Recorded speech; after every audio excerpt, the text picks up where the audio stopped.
Good morning. Today I'm going to show you how to do the next assignment.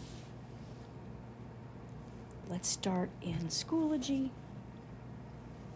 This assignment is called Colorful Lighting Portraits. If you click on that assignment, there is a folder of attachments. These photographs were selected because of the neon light that's in it. It's a very creative way to take photographs. You can use one of these photos or you can find one of your own. It doesn't need to be high resolution. But you can see here what we're looking for. We're looking for something that has multiple colors. These photographers will use color gels to get this effect. So I already have one selected in Procreate. So open up Procreate.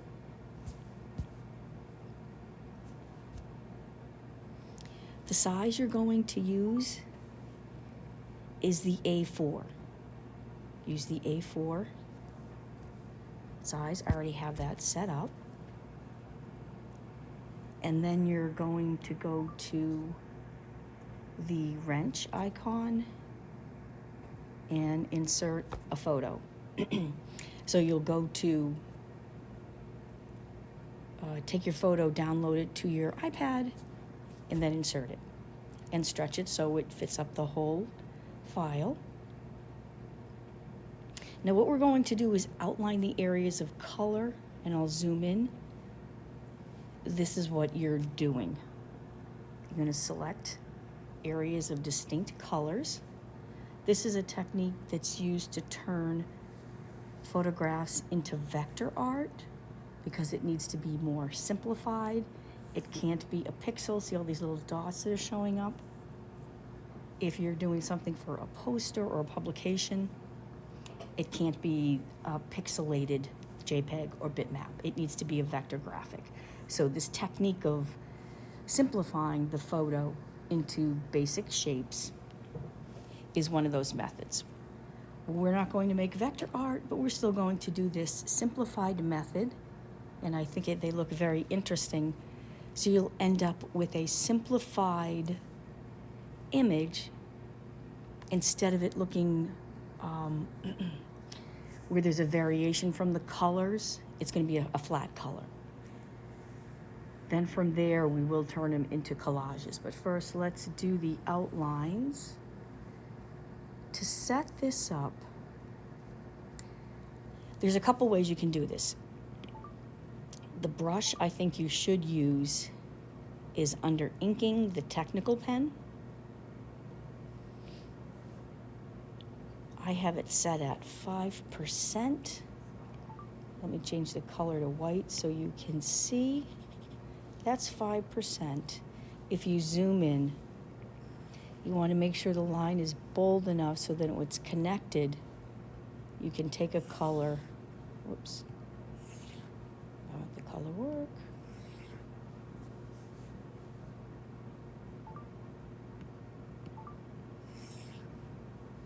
And it will fill it.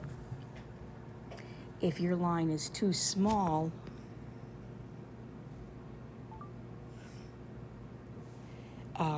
it was too pixelated, the line was too small, so it couldn't enclose the shape, and then you end up filling everything. So if you accidentally do that, the size of your line's too thin.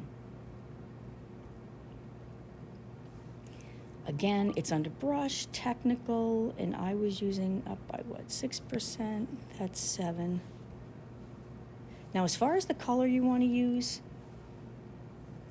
I started doing this yesterday with a dark color.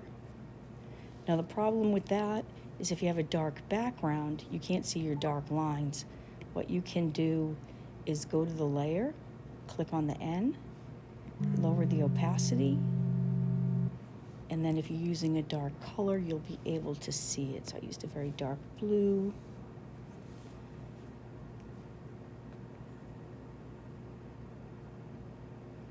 I'm going to outline this white area.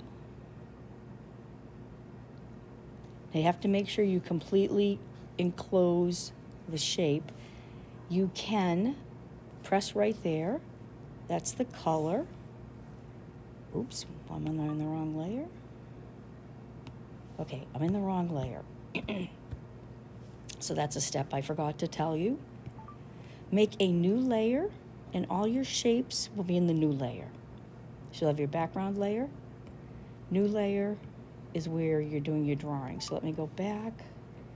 My dark color. I'm in the new layer.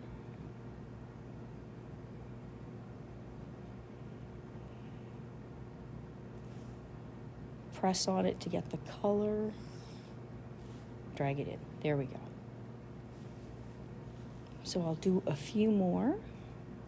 I have to click on that, go back to my dark color. I'm going to try to figure out the shortcut to switch between colors. I believe there is one. Let me try to figure that out before we have class. Oops.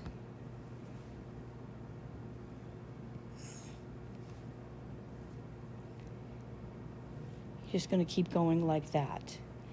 Now, when it comes into something like this, I could say there is one color.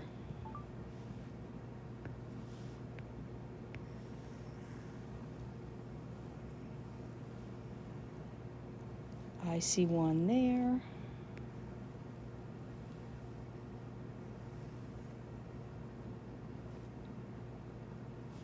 One there. I have a tendency to see more,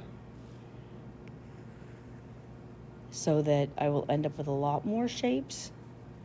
But this time I want to simplify it even more. And to simplify it, what I do is I squint my eyes. So if I squint my eyes, I see less of the detail. And there, okay, that's purple. Oh, I don't like that.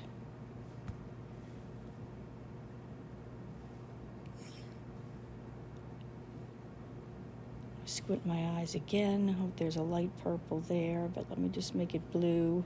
Whoops. Go back to my dark color. And make that all blue.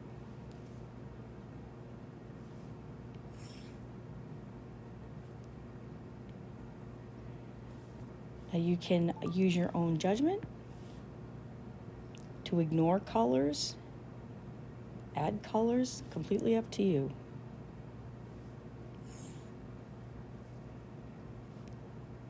Okay, so that's the first step.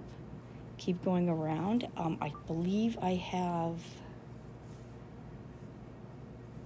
an example of one I did last semester.